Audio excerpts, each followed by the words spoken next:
Thank everyone. Thank you to everyone who is here on Zoom land and here in person. We invited Mr. Jud Kratzer to come down and speak with us about strategic wood addition. Jud was recently recognized by the American Fisheries Society for his work up in the Mulhegan River area, strategically adding wood to streams and showing how it positively impacts the brook trout populations in those streams, and some of those principles and those ideas can be transferred to other salmonid species. And Jud has published several studies and also a strategic wood addition guidebook, which can be downloaded out there for people who are interested in flipping through that. It makes for some nice light reading.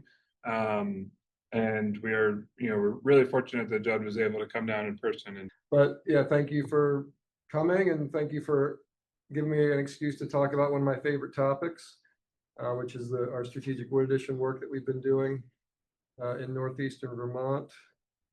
All right, so what I first want to do is give some background on strategic wood addition, and then I want to get into some of the lessons that we've learned through the years of working on it. So I explain it backwards. It's an addition because we're adding something that's lacking, what's lacking in streams. And what we're adding is wood, we call large woody material.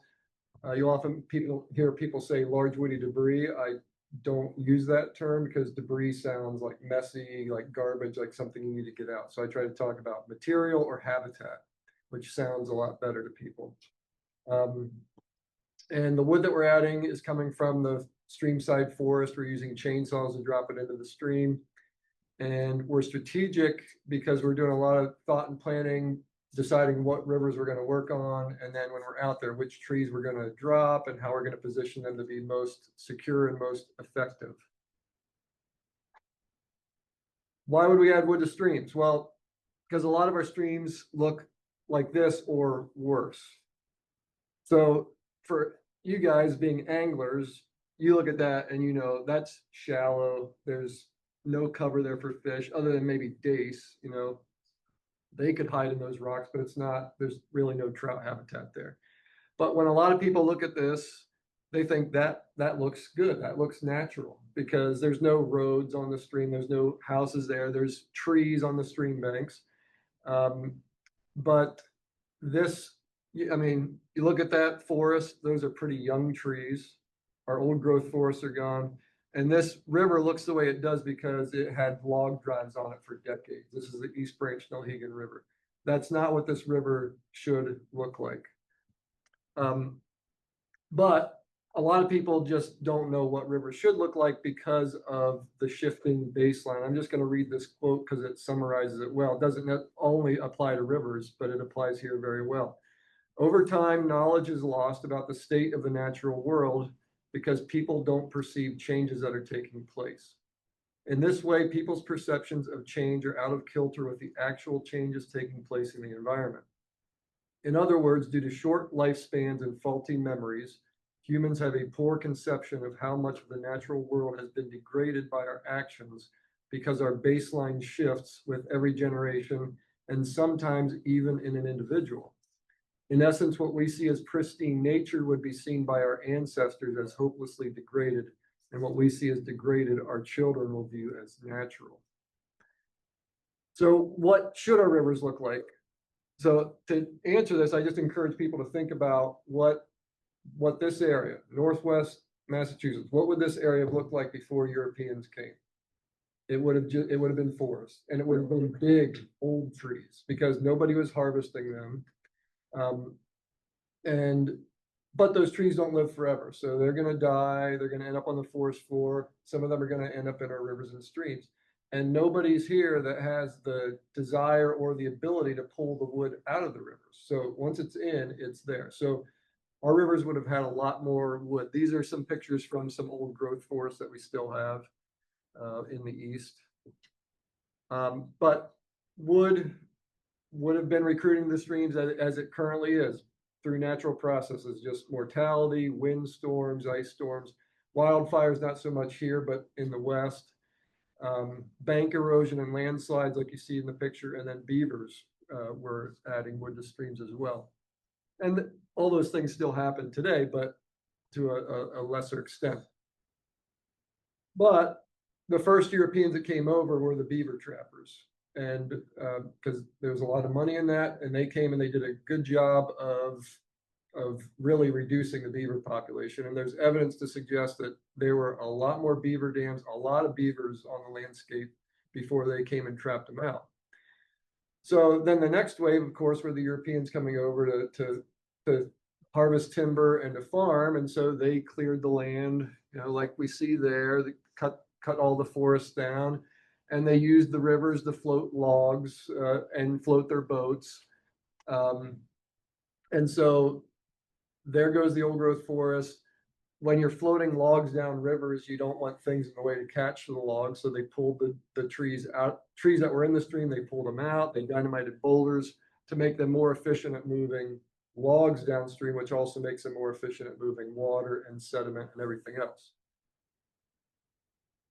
And it goes on today. This is from a stream in Vermont right after Tropical Storm Irene. That was 2011. There's a lot of destruction, a lot of roads, bridges washed out, and we panned it.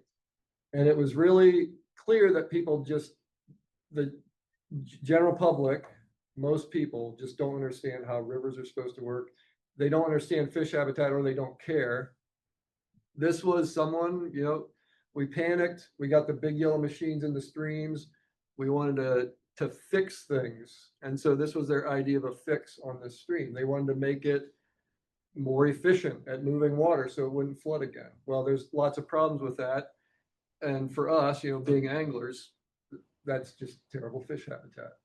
They just destroyed our fish habitat there. And it shows that they just didn't understand or care about fish habitat.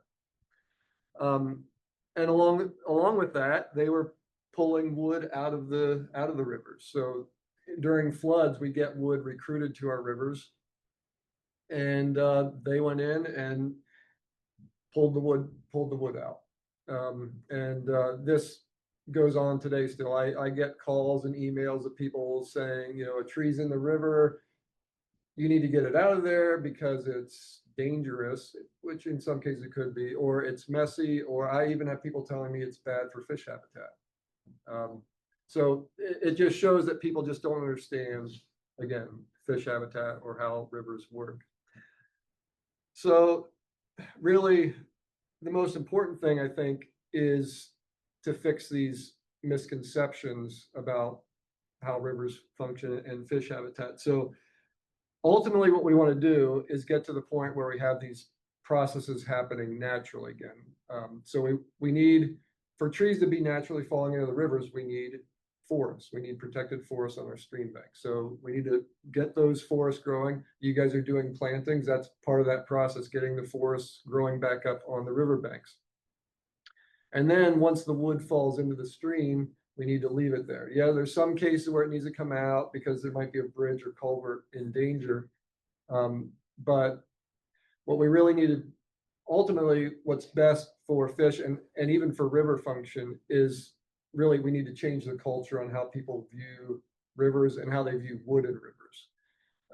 So the work that we're doing, the strategic wood addition work, we're doing it for the immediate benefits to the rivers and for fish habitat. But ultimately, I think the greatest thing that we can get out of this is having people understand that the Vermont Fish and Wildlife Department and our partners value wood in the rivers enough that we're actually going out there and putting it in ourselves. So if you see wood in there, let's leave it in there as best we can, as long as it's no risk to infrastructure. That bring me to just to pause and thank our partners, but especially Trout Unlimited. Without Trout Unlimited, we never would have started this work. And so even though you guys weren't directly involved in it, you're indirectly, by being a part of Trout Unlimited, you're indirectly involved in this, because without chapter members, there would be no Trout Unlimited. So again, all this work would not have happened without them. We've done a lot of our work on So we just have to live with it. Thanks, Matt. We've done a lot of work on federal lands and Weyerhaeuser. They're the big timber company up in northeastern Vermont. We've worked on their lands. And then these are some of the funding sources that have supported the work. So then getting in and just talking about strategic wood addition, first I'll say what it's not. When I say strategic wood addition, it's not this. This is what I call engineered log jams. There's nothing wrong with this. In fact, some cases, this is the only way to go, and it's the best way to go. This is, on a bigger river, you need engineering, and you might need the big machines to actually put the wood in the stream, so it's going to be secure and functional. But that's not what I talk. When I'm talking about strategic wood addition, this doesn't fit into it. We're using lower tech methods. So if you were to search on Google for low tech process based restoration, you won't find strategic wood addition. You will find post assisted log structures and beaver dam analogs. That's because low tech process based restoration started out west. It was born in the West. And when you look at those pictures, you see they aren't working with forests. They're generally working with streams that don't have forests along the banks. So they're using some different techniques. Post-assisted log structures, they're driving posts into the bed. Same thing with the beaver dam analogs. They're driving posts into the bed to support the wood that they're adding. They have not officially let me into their club, but I'm weaseling my way into their club because I think strategic wood addition is just the Eastern flavor of this. It's the same concept, but we don't need to drive posts into the bed because we've got trees on the banks that we're able to drop in and we're able to position and secure them. But the idea is the same. It doesn't require engineering. It's pretty cheap. And we're trying to restore the process. We're not just trying to build. We are building structures, but we're really trying to get the process restored. And I should point out, we are getting into some of this post-assisted log structures and beaver dam analogs in Vermont as well at this point, but this is a lot of what we've done so far. And so when I talk about strategic wood addition, I break it into two categories. Chop and drop is what I call it when we're working on small streams. So that's like 20 to 25 feet bankful width and less. Because on those streams, the trees are big relative to the channel. So once we drop those trees, we don't really need to position them much. They're going to be secure.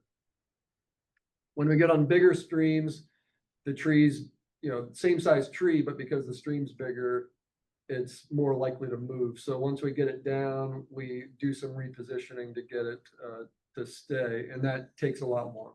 But I'll give some examples of both of these. So this is what I would call chop and drop. Those aren't very big trees, but that's not a very big stream. And this was very quick. You just go and you cut some trees in. Even if this floods, those trees can't go very far because that stream is narrow and it's going to get caught on trees and other things on the bank. So that wood just can't move very far. Here's a little bit bigger streams, a little bit more wood, but same thing, just using the chainsaw to position those trees. On these small streams, we do a lot of hand placement. So this one here, there's a log that we cut to length. We kind of wedged it in place, and then we dropped another tree on top of it to position it. This is a small stream where we were able to just drag a tree and kind of lock it in place.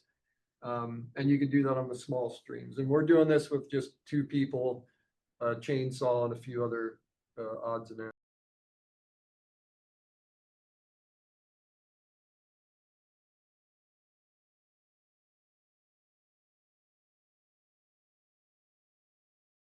We also do what we call spearing. So this is where we sharpen the end of the log, and then we use the grip hoist to pull it in either into a hole in the bank or into a soft part of the bank, and then we position some boulders or drop some other trees on top to secure that end. And yeah, so Matt already mentioned this. If you were to search for Vermont Strategic Wood Addition Handbook, you'll bring this up. It's a PDF. It's got a lot of what I've already talked about and more, And then some of the things I'm going to talk about next would be included in there, but a good place to start if you want to learn more. The website where this is, there's also some other presentations by me and some other things that could be helpful as well. So now getting into the lessons that we've learned in the 13 years of doing this. So I'm going to talk about some tips for implementing these projects, what we've learned from the function of these projects, and focus in on fine sediment storage as one of the functions, get to the response of brook trout populations, and then finish up with talking about how long these things last. All right, so lessons learned on implementation. An important one, and I'll probably reiterate this multiple times, but the submerged wood lasts longer. This is the remnants of an old log drive dam that's in one of the rivers I work on. This is over 100 years old, and that wood is still there and sound because it's been underwater, and that stuff stays really solid and it's still there and functional. So every spot where we're adding wood, we're trying to get at least one log that's going to end up on the stream bed and hopefully get waterlogged, maybe become a part of the stream bed, because that's the part that could last for centuries. All the stuff on top eventually is going to rot away. But if we can get that one log down in there, that could be there for centuries based on studies that have been done on wood retention in rivers. Another tip is utilizing the small trees and limbs. You can see this sandbar here. You can see all these twigs sticking out of it. What we did there was we cut a bunch of small fir trees and just kind of laid them down parallel to the flow, and then we dropped some bigger trees on top to weight them down. And after a couple seasons of high water events, sand and silt just started accumulating in there and built up that sandbar, and by doing that narrowed the channel, which hopefully makes it deeper and better for fish as well. And then on a small stream, you can do a lot with just small pieces of wood because the stream just isn't big enough to move those. If you lock them in, we did lock them in place there. Spacing. This is one thing I'm learning as I talk about this in other places and hear how other people are doing it. In my opinion, they're generally not spacing these things close enough. So on average, ours are about 100 feet between. We get a little bit closer on the chop and drop sites. We go a little bit further on chop and grip because those are bigger streams. We have to be more particular on the trees that we use. But spacing is important because these structures work together. So, especially up where I'm working in northeastern Vermont, we get a lot of ice buildup in the winter. When we get the thaw, then the river's moving a lot of these big chunks of ice. You got snow melting, you got rain, and that first structure is going to bear the brunt of that. So we want that first structure to be especially strong because it hopefully is going to slow those things down. But if that stays, that protects the next one and protects the next one. So they work that way. They protect from upstream down, but they also protect the ones downstream, support the ones upstream. So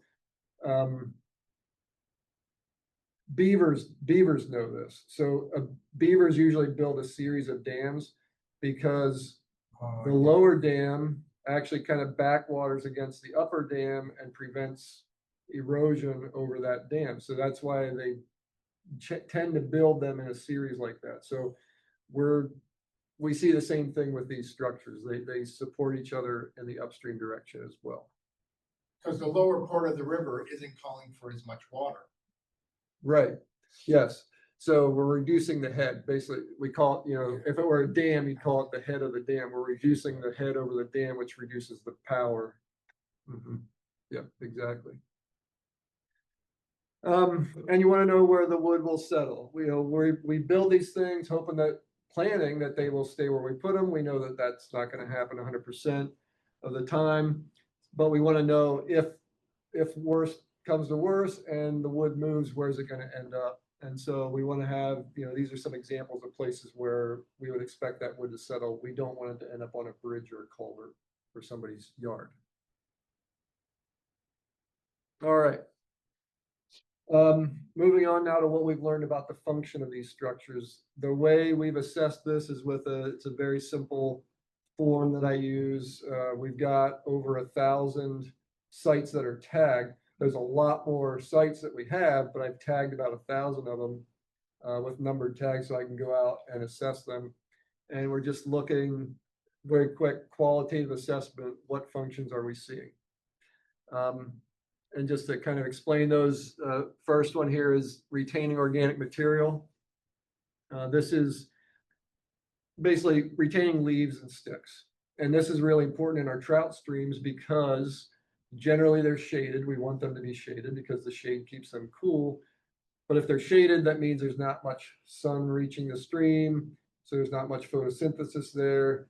And so the photosynthesis is happening in the forest. The trees are making the energy. They drop the leaves and sticks. The stuff that ends up in the stream ends up decomposing, becomes food for the insects, which is then food for the fish. If you have a very straight channel with no obstructions in it, those leaves can just wash downstream, and they're basically a loss to the system. Boulders can help capture those leaves, but wood, down trees, especially when they have branches, does a great job of capturing those leaves and holding it up in our trout streams, keeping that productivity there. And in theory, at least, and actually it's been shown in a few studies that there are more insects as a result of that. Retaining sediment. So we, on the upstream side of that pool, on the downstream side of that structure, you can see a gravel cobble bar forming. We're working in these headwater streams where there's really kind of, if anything, a lack of fine sediment. And because that sediment's all washing downstream and settling out where we already have too much of it. So like down in the Connecticut River or down in the lake somewhere. And that fine sediment has nutrients in it, there's food in it, there's fine organic material also can feed the insects. We can also be accumulating gravel that can improve spawning habitat. And also by retaining sediment, in some cases we're able to narrow the channel, like is happening there on the right. There's with that cobble bar forming, it's decreasing the width of the channel during the low flow conditions in the summer, which decreases the surface area that's exposed to the hot air, which in theory is helping to keep the water cooler. And in some cases, we're able to constrict things enough that we get some scour and get the stream digging itself a little bit deeper, making deeper pools and runs. Forming pools. Pools are important for several fish species, especially trout, and especially in the winter. And we get pools on the upstream side and the downstream side in some cases. And then floodplain access. So, we've made our rivers and streams, generally we've made them very efficient at moving water and moving sediment and moving wood. We've gotten all those obstructions out. Especially to drive logs, but just as a general practice, that's kind of what we humans have decided to do. We want to get stuff out of them. So when you make those channels, especially those headwater streams up on the mountains and hills, when you make them efficient at moving water, you get a big rain event, it all rushes down, and then we all live down here. So it's just funneling all that water right down to us. So by getting roughness in the channel, getting wood in there, we're making them less efficient at moving water. So we're slowing things down, getting the water to get out into the forest, soak in, drop sediment, drop wood, rather than all rushing downstream where we all live.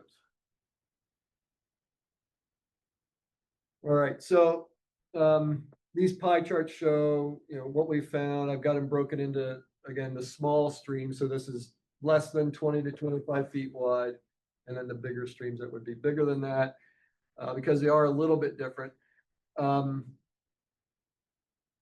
Both the top three functions are retaining the organic material, providing cover for fish, and retaining sediment.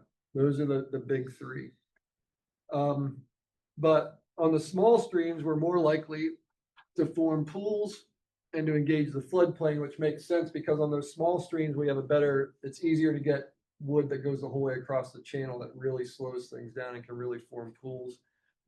And then another big difference, that brown bar says none. That means that structure's not performing any function where we originally placed it. Basically, it means it washed out. And that's more likely to happen on the bigger streams as we would have expected. But those are small pieces of the pie. And, we expect some of that to happen, but I think that's really good that we can put that wood in and get it to stay that much of the time. We have evidence that the function can change through time, and especially through the season. We put trail cameras out on a couple of structures a year or so ago. And so we had a picture there in September before leaf drop, and you can barely even see the water at this point.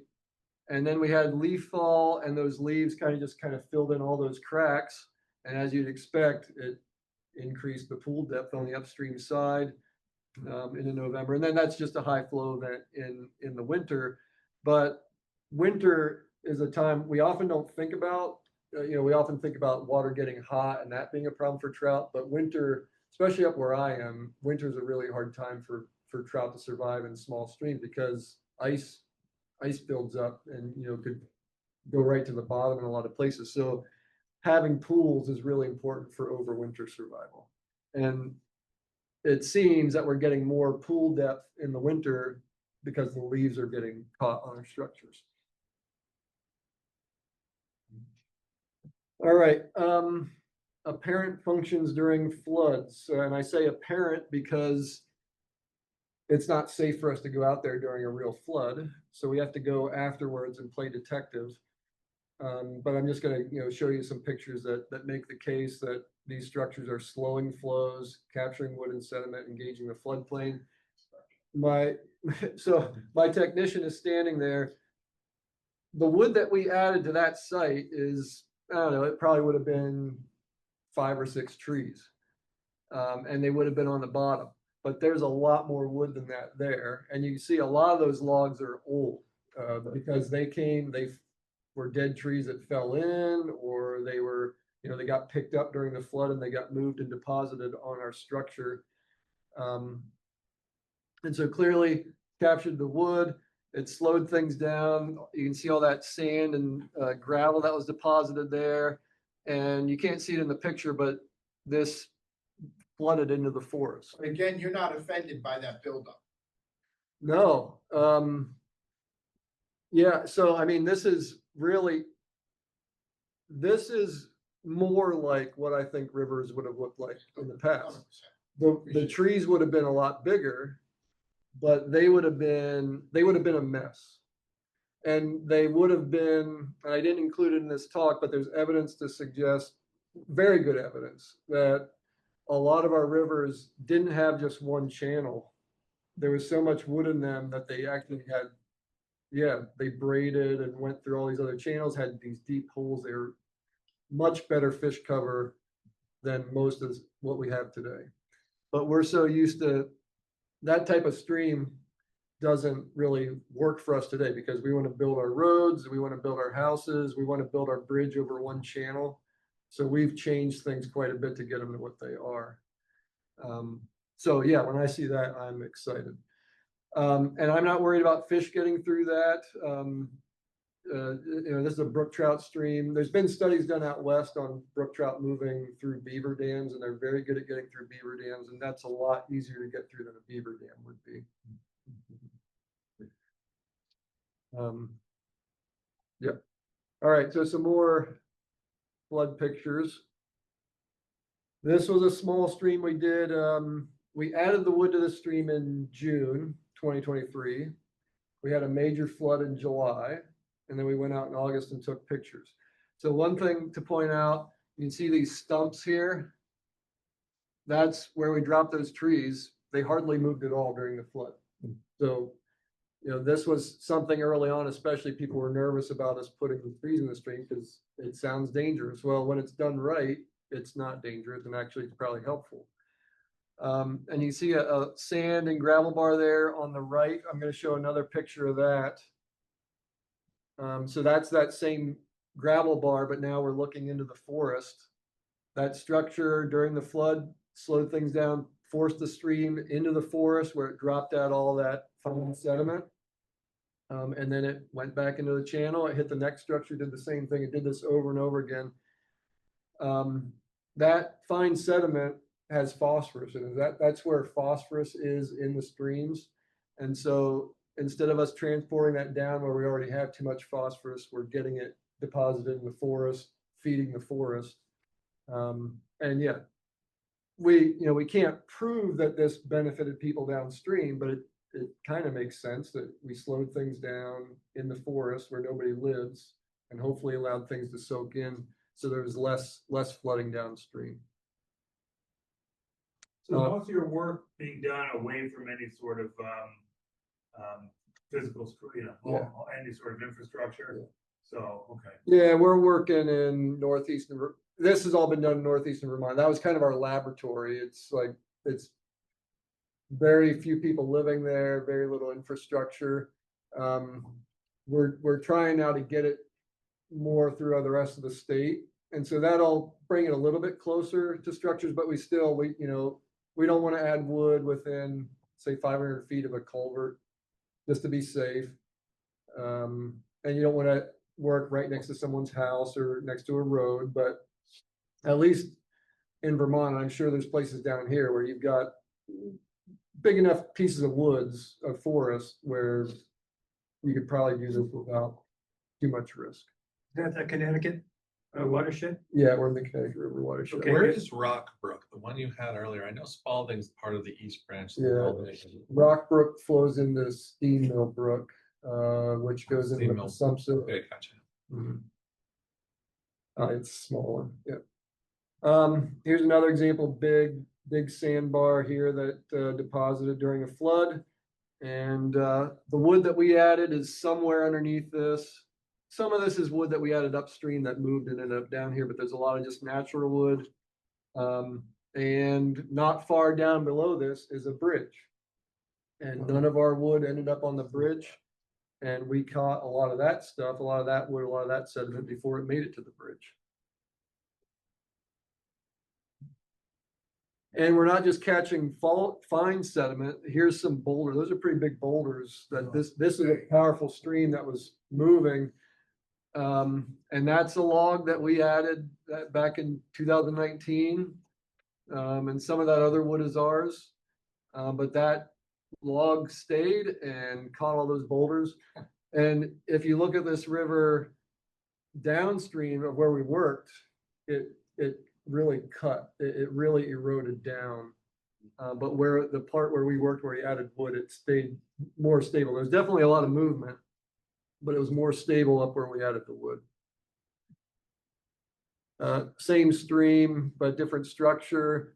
That's spruce that we didn't put that in. That just the bank eroded during the flood. That tree started moving. Our wood that we added is underneath this cobble bar that built up. All that stuff was moving during the flood. It hit our structure and just stopped there.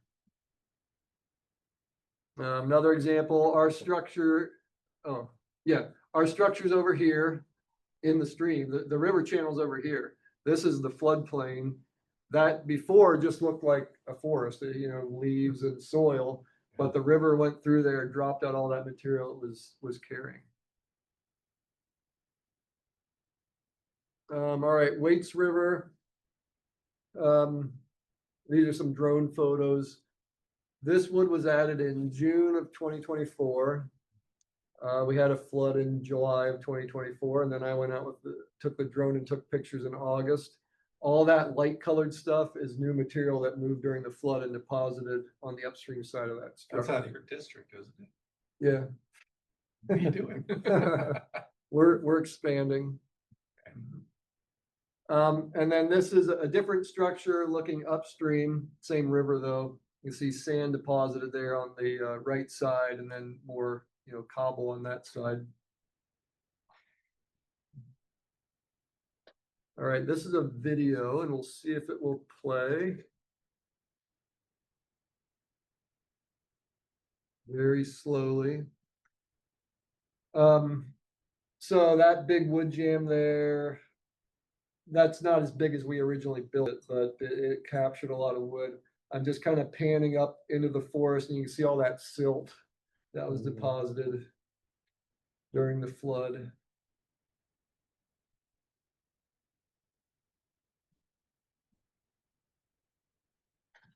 All right. Okay. This is another video.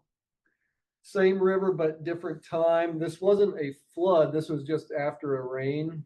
And this is another wood jam. That's basically accumulation of wood, not all just what we added there. Oh, I guess it's not playing. Oh, there we go. But even though this wasn't a flood, we had water going through the forest floor.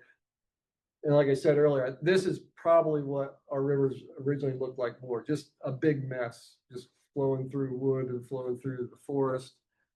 So, all right, this one is pretty dramatic. So, picture in early July 2024. Then we had a flood later.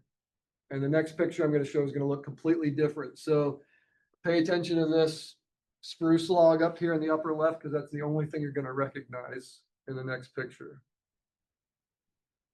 So there it is up there. Wow. And all that material that accumulated upstream of it. Have you gone down to the main streams that are accepting these tributaries to see if they've started to see some positive impact by holding back all this material? Have you been, has that been part of your study? Because I can see where, all that gravel, you don't want it all just flushing down into the Right. stream. I'm trying right now. We're trying to look at that for the fish response in a way. I haven't been looking at it for sediment or anything else. What I'm trying to look at, we started a study 2 years ago where we're looking downstream of places where we added wood and comparing it to places where we didn't add wood to see do we see more brook trout in those places. Down, even though we didn't add wood to that spot, if we added wood upstream, do we see more brook trout down there? So yeah, we're trying to assess that now. Yeah, it just seems to have more value than just the site that you're Yes. It should have Yeah. tremendous value as you go down into the watershed. Yes. Yeah. Yeah, definitely. It's just, harder to show that. It'd be great, probably be a great thing to have like a graduate student work on. So, my department's been great to allow me to really kind of dig into this and study this, but to go into this much depth is really not typical for a state agency to be able to do that. So, yeah. All right. So here's another video looking downstream from that structure now, and I'm going to pan up towards the structure. You can see a little bit of erosion there on the banks on the downstream side, but not as much as you would expect during that flood. And now I'm going to I'm walking up the hill towards the top of this structure. And in this case, pretty much all those logs were what we added right there. There weren't a lot of logs coming from upstream, but yeah, so you can see all that new material that was deposited on the upstream side. What happened here was during that flood, a bridge washed out right upstream of here. And so that mobilized a lot of material. And then it also, once it got past the bridge, it really just started to dig right down through the bed and the banks. It was just like this gully in the stream. And then it hit our structure, slowed down, dropped all that stuff out, and then everything down below looked good. So if that hadn't been there, that unraveling might have gone down quite a bit further. And so has there ever been a situation where people so the town's like, oh, we just lost a bridge. And then they recognize, oh, like that work those guys did would actually helped us. Did they ever say thank you is what I'm trying to say. We haven't gotten to that point yet. There's one town, Cabot, actually reached out to me asking me if what we thought about doing wood addition upstream of, they had a problem bridge that is getting washed out all the time, and they asked whether this might be something that could help them. And I think it probably could, but I've really, a lot of this stuff that I'm showing you, this is pictures, it's more or less anecdotal. I haven't really, this isn't like real science. What I've really focused on is the fish, and I'll get to that. No, I appreciate that. So it's kind of hard to say, yeah, you guys do this and it's going to help your bridge, because we haven't really proven it. So, but. And you're not the Army Corps of Engineers. Right, yeah. So the engineers are more nervous. Yeah, especially because these aren't engineers. We're just cutting trees in the street. Well, you're on their most wanted list, right? Yeah. Well, let me ask you a question. I mean, everything you're doing, it seems like it's restricting water flow. Mhm. How is that advantageous? Yeah, So so, fishery, I mean, if I was I fished a lot of rivers in Vermont. Yep. A lot of them. And you see a lot of them change. Mhm. Okay, because of high flow and stuff. Yep. But I mean, to add wood to it, Mhm. I don't see where that's advantageous to restrict the water flow. hold that question, and if I don't answer it by the end of this, we'll come back to it. All right, so there's my technician there for scale. This is a different structure, but same thing. There were two culverts that washed out upstream of this, and a lot of material got moving, hit the structure, and dropped it out. And then again, things look pretty good downstream. All right, focusing in on the fine sediment. The reason I wanted to look at this, there is some money available to fund this for habitat purposes for fish. But in Vermont anyway, there's some money available for this for nutrients, for water quality. And so, as I said earlier, phosphorus in the stream moves in the sediment, in the fine sediment. Nitrogen is dissolved in the water. So this work probably benefits nitrogen processing as well, but it definitely benefits phosphorus. So, but what we want to do is quantify how much sediment we're storing. We didn't get the phosphorus, but we got the sediment. So we went out, we measured, I randomly selected 80 of our structures that are retaining sediment, measured the area, and then we measured the depth with that piece of rebar, got an average depth, and we're able to estimate the total volume that we're storing. A little bit different on the smaller streams versus the bigger streams, just because on the small streams, we're able to, get the wood the whole way across. We're able to put them closer together, and we've treated more stream miles that way. But when we add it all up, we estimated at the time that we're storing almost 1,500 dump truck loads of fine sediment in the stream channel. And that, we didn't measure it in the floodplain. It probably is a lot more in the floodplain. The floodplain, the sediment settles and then it becomes a part of the soil, so it's harder to track. So just in the streams themselves, that's how much fine sediment we're storing, which we're keeping up there, keeping those nutrients, keeping the gravel for spawning, keeping the food for the insects up in the headwaters, rather than all going downstream where we already had too much of that stuff. And here was just a cool example. When we were out doing that project to assess the sediment storage, we came upon this site here. There's a group of brook trout spawning.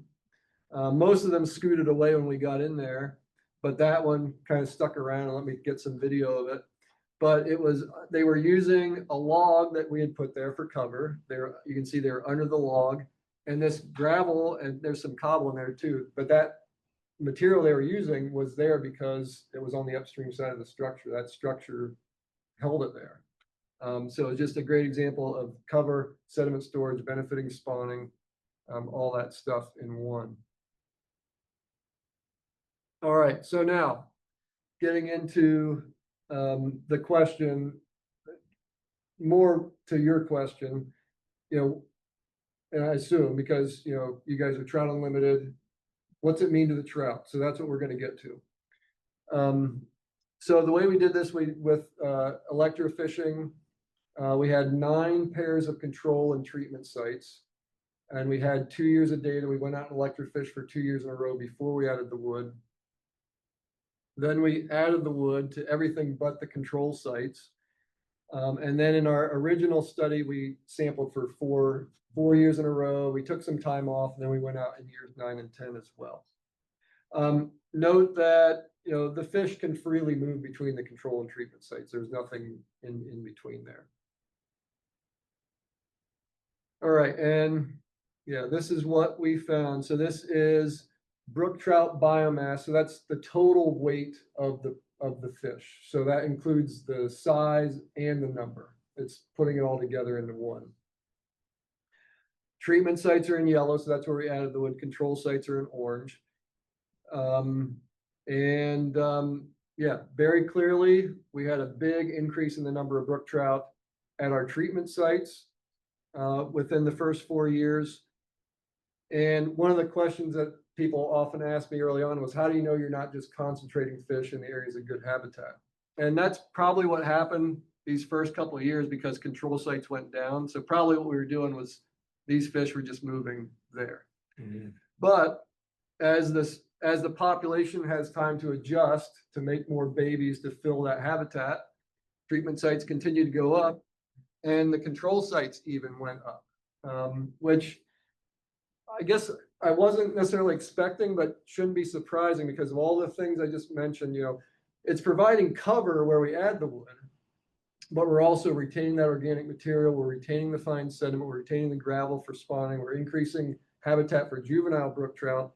So we just have more productivity overall. It's not just the treatment sites, it's those control sites as well. And probably even further downstream, as you asked earlier, the benefits are probably extending downstream. Do you think wood mobility added to some of the control sites? Yes, a little bit. Okay. I think the main thing is just more productivity overall, though. So the controls were by site, not by stream, like you did. Right. They were like one stream here, treatment site, control site on the same stream. So the fish originally could just moved, I think, to the treatment sites, but then this whole section of stream just got more productive. Right. So we had more fish throughout all of it. So yeah. Is that also the increase because it probably wasn't fishable? It was fishable for me. I fish these. We do get people that complain, and hold that thought. If I don't answer that, I'll come back to it more. Yes, but people do complain a little bit. Mostly I hear people saying they love it because they look at that and they're like, I know there's fish in there. And it's really during low flows, they're harder to fish, but when you get a little bit of flow up, they come out and feed away from the wood. And that's when it's easier to get them. But it does get easier as time goes by, and I'll show that in some pictures. But to just put the cards on the table, fishing is not the end result. It's restoration of the brook trout. I don't know. The reason I do this job is because I want fishing to be better.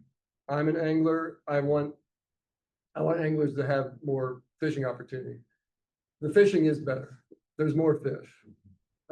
Like I wouldn't have fished these areas before. Now that there's wood in them, I actually fish them, and it's pretty good. Do you notice other anglers? Do you notice more anglers overall fishing these remote streams that, you know? These have always not been fished much, and so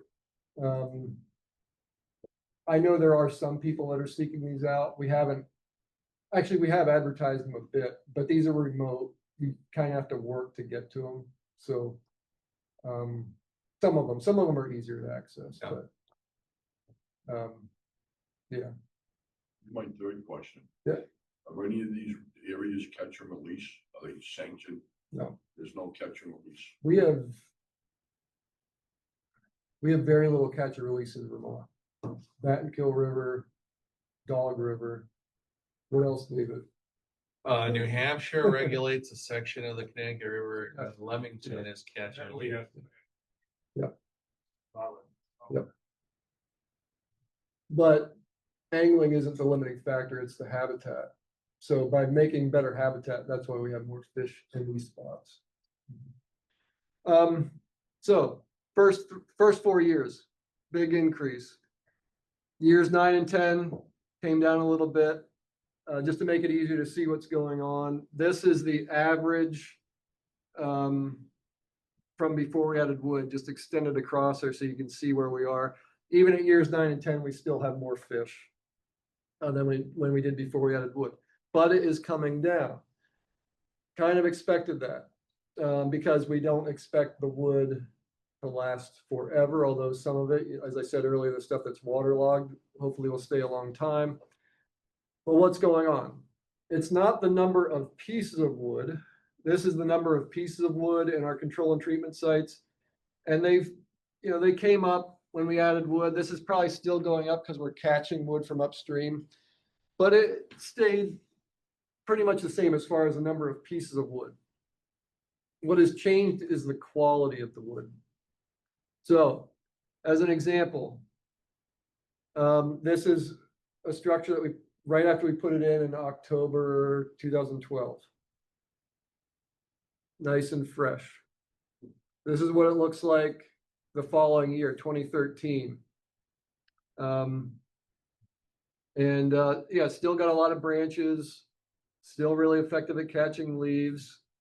I don't know. I guess you can't pull fish right out of there, but if you can get something to drift right in front of there, would that work for you? But yeah, and then this is what that structure looked like in 2018. So now it's a lot more open. We still have, some pieces of wood, but the quality has changed. So that's why I think we're seeing things get down. And this is the point too, where it gets easier to fish, if that's a concern as well. All right, how long do these things last? Well, on the bigger streams where we're using the grip hoist, we're able to calculate a half-life. So you can calculate a half-life for anything that decays, radioisotopes or whatever. And the half-life is the amount of time it takes for half of that, whatever it is, to decay or go away. So on these bigger streams, we're able to calculate that in about 30 years, about half of them are no longer functioning where we originally placed them, which I thought was pretty good when I found that. I haven't been able to do this on the smaller streams because we just aren't losing enough of them. So they're decaying so slowly that I can't even calculate the half-life yet. But main thing is they last a long time. All right, floods. So from a cost point of view, it's 30 years. And if it costs you $10,000 to do that amortize that over 30 years. Even though we look at these things, say, Jesus, they're expensive structures, you get that sort of longevity. That's real value.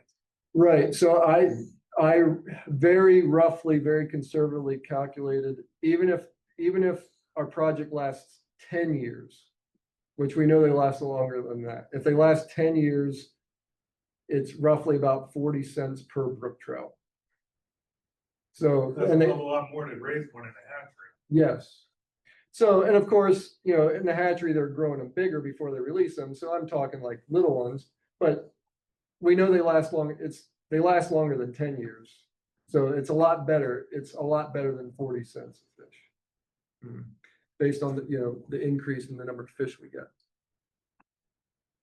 So flooding has had an effect on the survival of our structures. We started doing this work in 2012, never had a major flood until 2023 and 24. And we had multiple kind of localized floods that altogether affected all of our structures in that year. And this is just kind of showing the percent of our structures that are still there through time, slow degrade. That year that we had the floods is the year where we really kind of lost a bigger chunk than in the other years. But I was pretty happy to find that even after all that, we still had 82% of our structures where we originally placed them, even after major flooding. So that was exciting. And the ones that moved, the ones that aren't performing a function where we originally placed them, they ended up downstream on another structure, on the boulders, on the floodplain. They're still performing a function, just not where we originally placed them. And another thing we learned in the floods, the low profile stuff did better. So just an example, I said earlier, trying to get that one log that's going to be down on the bottom and be there for centuries. So what we did here, we put that log in, we had a bunch of trees on top of it. The flood came through and washed away all those trees that were on top, but that piece that we wanted to be there forever is still there, and it's waterlogged and hopefully going to last a long time. All right, so yeah, that's all I had. Thanks again to my partners and grantors, and yeah, I'm happy to answer questions until you guys get bored. Every time you said, that's my technician down there, I couldn't help think of Mutual of Omaha's Wild Kingdom, where, Marlon Perkins would say, I sent Jim in to wrestle the alligator. I got excellent video. I'm like, I got excellent video. So send the technician into the, Are you finding that the rookies are living longer, or are they still kind of 3-4 years in their system? I guess I haven't addressed that. So that increase in the total weight of the population, most of that is being driven by the numbers of fish, but the average size is up also. And some of that at least would be due to some of these fish living longer. Some of it could be that they're growing faster, but there are some, instead of them all being less than 6-inch fish, we see, some 8-inch fish now. Those are probably another year older. So with the better cover, they're able to survive longer. So there is some of that. Jud, we've got a couple of questions from Zoom land. Yep. If that's all right. Yeah. So we're going to unmute or ask Adam to unmute, and he can ask. Hey Jud, thanks for the presentation. I got a couple of questions. So first, do you give any consideration to species of tree that you're putting in, or is it just anything that's available where you want it? And then is there any concern with losing the shade that was provided by that tree that you dumped in the river? Yep. Yeah, good questions, Adam. Yeah, so his first question was tree species. If all things equal, I would probably just about always take a hardwood. They are stronger and they are less buoyant.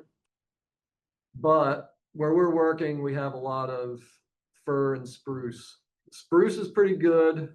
It floats well, but it's relatively strong. Fir are very brittle, float very well. We end up using a lot of fir because we have a lot of them. So really, I guess the brief answer to the question is we use whatever we have available, but I would prefer a hardwood when I can, especially that log that we put down on the stream bed. We usually try to make that a hardwood because we don't want it to float. And there's a reason why in the log drive days, they didn't log drive hardwoods because they just wouldn't float well enough. Remind me. Shade. Oh, shade, yes. The other question was about shade. So we're kind of answering that right now. We're not directly measuring shade. What we're measuring is the effect on the stream temperature. So along with that study that we're currently doing where we're looking for the effects downstream on the brook trout population downstream, we're also looking at temperature. And we've done that for 2 years so far, and we've not seen an effect on the temperature for streams where we've cut these trees in. And yes, we have opened up the canopy a bit, but we are not seeing an effect on the temperature. So suggests that at the rate that we're doing this, at least at the rate that we're doing this, we're not seeing an effect on temperature. I just recently learned this fall in old growth forests, they tend to have more patchy canopies. So in most of the forests today we have are just very uniform canopies. There's very little clearings, but old growth forests, because a big tree dies, they tend to be more patchy. So there are going to be these little openings. And so I just mentioned that because it seems that some of this work that we're doing is kind of mimicking what would be happening in an old growth forest with trees falling in, but also creating those little pockets of opening. So again, it seems like even those little openings are probably kind of more natural than what our streams would have had. Judd, do you have any idea of impact on insect populations? We have not studied insect populations in our streams at all, and that's actually one of those things that's been studied quite a bit less than the fish response nationwide. But the few studies that I have seen on it do suggest that it does increase insect abundance. Because you're putting organic material, you're capturing those leaves, creating substrate for them. So it's things that benefit. And that might be contributing to your biomass also. Yep. Of the trout. Yep. More food too. I got a question. So when you showed that picture out west with the post assisted, you probably could predict what went through my mind. That like some of the very agricultural streams in your district that don't have a lot of infrastructure apart from the ag. Are you thinking about that? Like something like Lord's Creek? Yeah. So Magog Watershed Association, you familiar with them? Yeah. They actually have been doing some projects like this. So there's do you fish the Clyde? Not for a I while. used to fish it a lot. Well, there's a Great little, salmon, but yes. There's a little stream that comes in at the B4 hole. Do you know the B4 hole? Mhm. There's a little brook that comes in there. Magog Watershed Association has done some post-assisted log structures, beaver dam analogs up in that little stream just this year, actually. And they're going to be doing some of that work on the Johns River. There's a section, we purchased a lot of land along the Johns River, and they're probably going to be doing some of that work along there because the Johns also has a lot of agriculture, has a lot of alders. It doesn't have trees necessarily. So yes, you're right. There's places like that where that method is more appropriate. Are you going to measure that, or are you just going to let them do that and, measure it in terms of species benefit where you're switching to brown and rainbow trout, and then you don't really have much for brook trout? Yeah,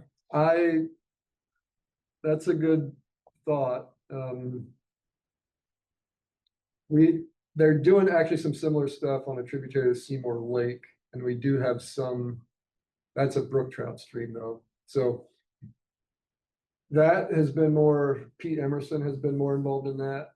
So I haven't really initiated anything there, but it is something that I should talk to him about because it might be a good opportunity to show that. Yeah.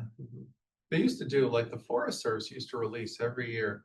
They'd say, we're doing projects in the White Basin, and they also had tables to see consistency of other species of trout, usually rainbow trout, but then they stopped releasing reports. But what I always wondered is as you move towards more natural conditions in New England, will you see a benefit for a naturalized trout, or would it just, more or less encourage the brook trout to take over the area? I suspect it would have a lot to do with water temperature. Yeah. I think that would be the big thing. On the Battenkill Basin, they've done a lot of large wood work, and you know, various parts. I think Jacob Fetterman, I mean, Yeah. Doug, Yeah. is he doing much over on the Vermont? Yeah, side? he's gotten into the tribs quite a bit, and we've done some wood in the, main stem, and it's not as aggressive, you know, what they're doing on the main stem isn't nearly as aggressive as what you're doing up in the, but there's still, I could talk to you for hours about ideas there. But it's, I've been at all the electroshock for the last 25 years, except for one. And it's clear that where the wood is, and there's one particular pool, even this year during the drought, the numbers of fish that were in that pool because of wood, because of retained depth, and Yeah. there was no difference between this year and previous years. Where the ripple was that where the habitat had shrunk, we didn't have many fish, and then there was another section, and that points to the quality of the habitat that you had mentioned. There was one tree that had come down a couple of years ago. Crown of the tree was at the top of the run where they shocked it, and for 2 straight years, that tree, it was ridiculous how many fish were in that one tree. Then over time, the river moved it to the edges, and because it was so dry this year, but not much wet, so we didn't see as many fish.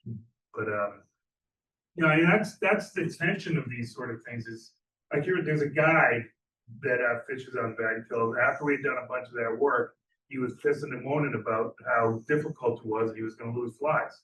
Well, you still see them there because there's still fish there. So might make our fishing a little bit harder, but there's no question that more wood is going to mean more fish. I mean, it's just the bottom line. If it's defined by that, like in your district, you know, the Barton River, you have like a sinuous kind of area, and there's no boulders. You know, there is one steep section where there's boulders. And then you get into this area and, you know, you're like, it's bending, but it's just a bunch of earth. And then you get to like, well, there's a jam here. And you know there's going to be fish there. Now, there are rock-defined, boulder-defined streams where it's probably the boulders are going to be. You know, there's this brook near my house in Massachusetts. It's called Thrower Brook. It's a CFR, Old Water Fisheries Resources. Yeah. And the whole thing went dry except for, well, the whole thing did go dry. But the last area that was holding fish was a culvert pool, because there was a scour there that made it deeper. So when you sit the logs in there, you know, sometimes what you have is during the flood, you get a big scour, and you duplicate that in those places, and then maybe a good part of the stream goes dry. But when you have those little refuge points, those holes, that might actually save the fish. I don't know if you see this on Rice Brook at all, but I was thinking about that, you know. Next year, Tom, I'll take you out to Rice Brook. We did 2 miles of structure, and you know, some of it's moved around a little bit, but you'll be able to see that it actually, the water moves through. It's not like a dam. Well, I mean, the water is gonna move through it. I understand that it does, but I think it restricts it though. Yeah. Under certain circumstances, it'll slow it down. Right. Floods and things like that, you want to dissipate that flow. So you have less downstream damage. Like he was saying, if it goes out to the floodplain, that water's not lost. It's going down in the groundwater, which a lot of times we get in the aquifer and replenish the brook at times that it needs it.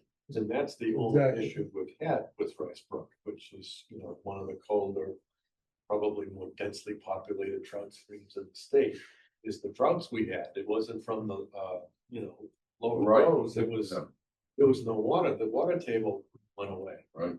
And that's the big problem. Good to bring up that original picture of that stream, and when you first started the presentation, that stream was basically homogeneous. There was no variety to it at all.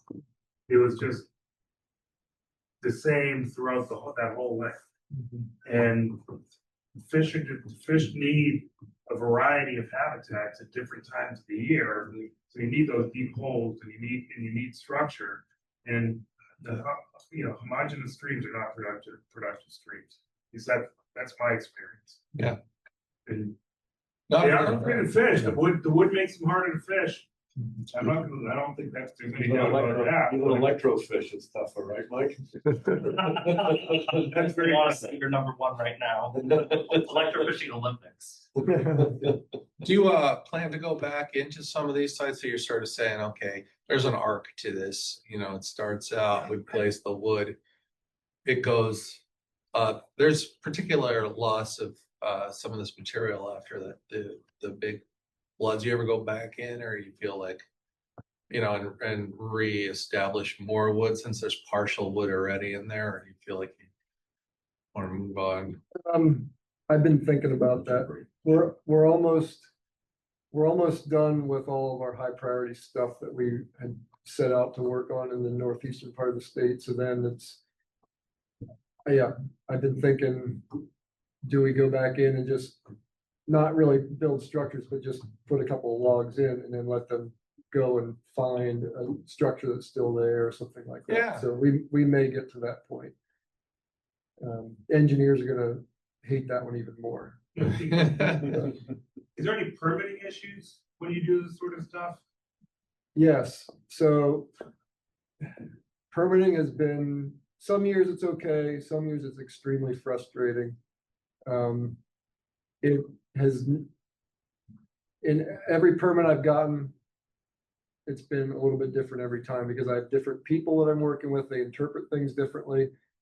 In Vermont, and that's the other thing, it's different in each state. In Vermont, I end up needing to get a stream alteration permit from the state Department of Environmental Conservation. I also need to get an Army Corps permit, US Army Corps permit.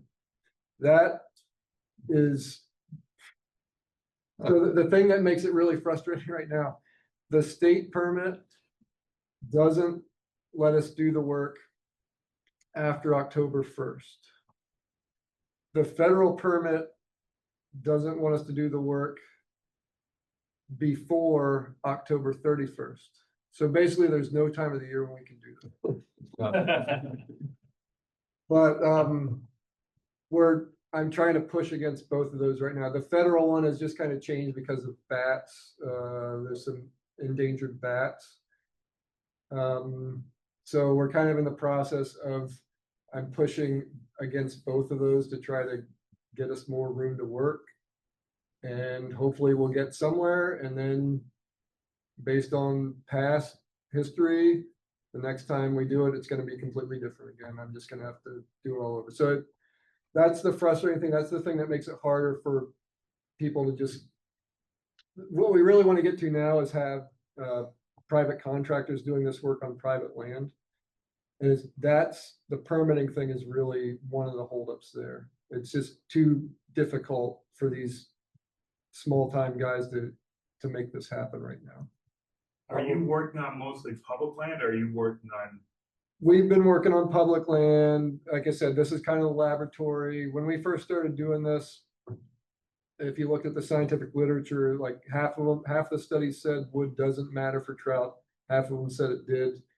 Since we started working, there's been several studies that have come out that said, yes, wood benefits trout, and ours is one of them. But so we're doing this study on public lands, or public lands that have a private lands with a public access easement, with the idea of then proving it works and then facilitating it happening on private lands with private contractors doing the work. Do you strike relationships with like large landowners, like utilities or whatnot? Because it seems to me when I start conceiving of it, it's like smaller tracts of land, you know, your regular residential owner, maybe they have a few hundred feet of stream bank. And I don't know how much good. The other thing that bothers me is I asked Aaron Rogers, like, hey, I know you did some large woodwork on the East Branch, on the Upper East Branch of the North River. Way the heck up. Can I go see it? She's like, no. I'm like, why? Because it's a private landowner.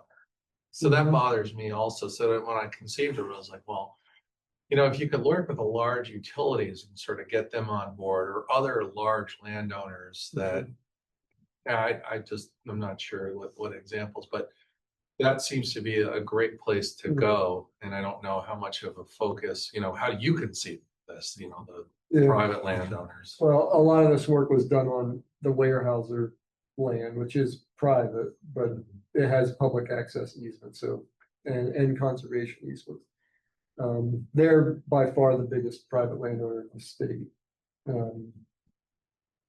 Yeah, I guess I haven't thought about identifying. Like Green other Mountain Power or players. something like that, you know, maybe they, Mhm, you know, that's how I was thinking about Mhm. it. mhm. Yeah. that's what Railroads. we need. Yeah, the railroad. The roads, yeah. Good luck dealing with them. Mhm. I'd like to help, but it's just when I start to wrap my head around, it's like, okay, you Mhm. gotta do how much length of stream would you deem worthwhile for you to do? So, you know, to say, okay, you know, we found this landowner and they own. I mean, how many own more than, you know, like a couple hundred feet of stream? Yeah, I guess I'd leave that up to the contractor. So currently in Vermont, I think Maine has the same reimbursement rate. New Hampshire's is higher. I should have checked. I don't know if Massachusetts even has this, but the main funding source for this for private lands would be through the Natural Resources Conservation Service, which is a federal agency that they funnel money to private landowners to do good things for habitat. I don't know if this type of thing is an approved practice in Massachusetts. There would be something to check on. I don't, It's not, no, NRCS is not the same in Massachusetts. right, as it's different, yeah, And they didn't know what it was, I right? didn't know what it was. yeah. So Vermont, when I first started, it wasn't in Vermont either. Vermont's NRCS spoke to Maine and New Hampshire and they got it applied. So if you get someone motivated, they can make it happen. But the reimbursement rate in Vermont comes out roughly to about $7,000 a foot, or sorry, $7,000 a mile of stream.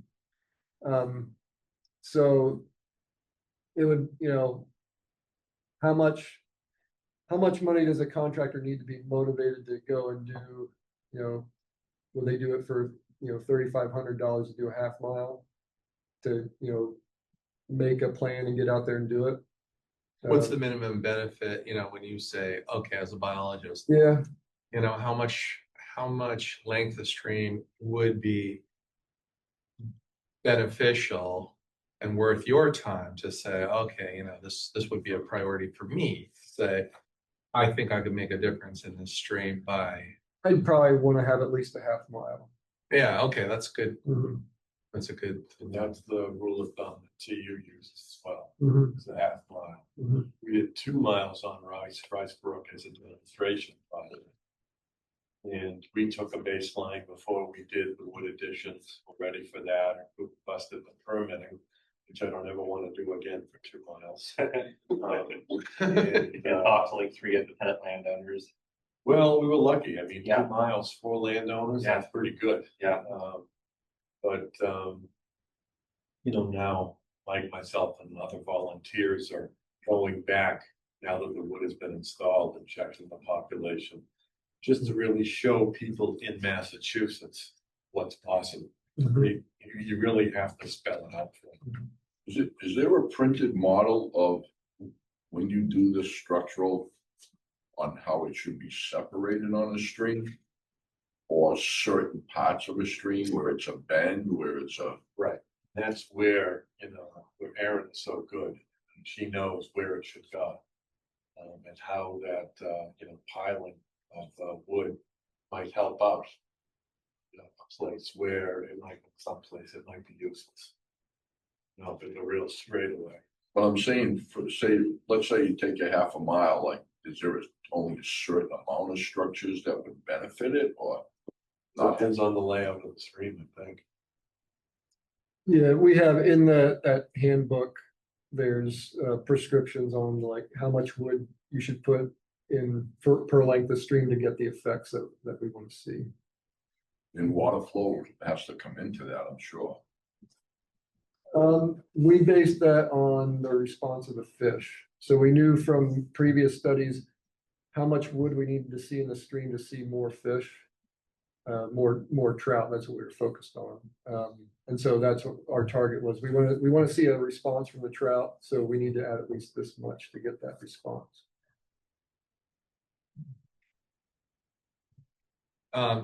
You keep the Vermont database, right? The library, Vermont Fish and Wildlife Library. Is that you who does that? I mean, all those reports that you Yeah. read, that you're the only person in the world that reads. No, I get a lot of messages from people. They're all going to these places and saying, you know, hey, David, I'm going to this place. It's got wild rainbows. Mhm. But what would be really cool is it's constantly popping up. Oh, you know, maybe I find out from a tactical plan. Oh, there was this woodwork in the West River. There's woodwork in number 9 brook in the Deerfield. I'm like, Jesus, I didn't know about this. And we're in the Deerfield Basin. What would be great, I'd love to see, is just a report pulled together that simply says, this is how many, this is where we've done it. These are the places we've done it. And you might also, I don't know if you want this in all cases, but you say, okay, I have 83,000 more brook trout. Do you want to see more anglers? Because they reach out to me, you know, people come from Mass or Connecticut and say, I'm going up to this stream in Vermont. I'm looking at trends. Mhm. You know, they go right off of the database. Mhm. And so you would maybe see more people fishing if they knew where these places were, based on the sense that, well, you know, there's a lot more fish. And it'd just be really cool to be able to Yeah. go and visit them and say, hey, I noticed it's looking good. You have a buildup of wood, or the flood took it out. Mhm. You know, that's interesting to me, and probably the people in this room, but maybe, you know, not your average person. Yeah, I mean, where we've been doing this work, good public access. But a lot of these other places through the rest of the state, like, you know, that one case where you wanted to go see Number it. 9 brook is in the there's a wildlife management area, and maybe that's why they did it. It just sort of popped up. Yeah, well, you bring up a good point that I really don't know what's going on in other parts of the state either. We've had a lot of work, and most of it I thought I knew about, but there was certainly a lot of work that I also didn't know about, like Cobb Brook in the West River Basin. Yeah, and I think actually, so Trout Unlimited, Aaron is probably involved in a lot of it. Yeah, a lot of it. And so that would be great publicity for Trout Unlimited also, to really promote the work that they're doing. So, I mean, that's really up to, at least it would be easier maybe on the state level, if you're interested, to say, you know, let's sort of pull together, hey, this is, and it also validates your work, because, you know, I know a long time people said, well, you know, there's too much passive management in Vermont. And then in recent years, I think there's a lot more, I don't know what you call it, but, you know, direct management of stream habitat, channel roughness, or that kind of thing. So I think it does sort of validate, you know, your work to sort of say, hey, this is what we do. And this is, how many sites did you say you did up there in the kingdom? Was it like 7? How many sites did you have up there? Was it 764 or something like that? oh, those are just the tag sites. Tag sites. There's, I mean, we have over 1,000 sites tagged. There's probably a couple times more than that that's actually out there for places where we added wood. So a structure, like, you know, a cluster of 5 trees here. Yeah. So it's an amazing validation of, you know, just your work. Or what's the other guy's name up there? Hamlin, what's his name? Your other biologist? Oh, Pete Emerson? Pete Emerson, yeah. Yeah. I mean, he's been working with Memphremagog Watershed Association. It's really them. Pete's kind of just been working with them. But yeah. But doing work in Memphremagog. Well, yeah, I'd love, just as a fisherman, I just love to see it, you know. Hey, I'm in this area.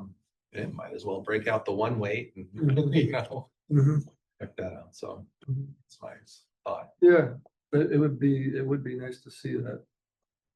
Well, we're probably coming to the end of our time here, but does anybody have any other questions before we close off here? And I'm sure Judd will be around for a few minutes while And I want to thank you so much and everybody, you know, it's a tremendous job. Great amount of work that have gone into it, and you're passionate about it, and that comes across, and we are as well. We've got a little bit of experience with it, and we'd like to do more.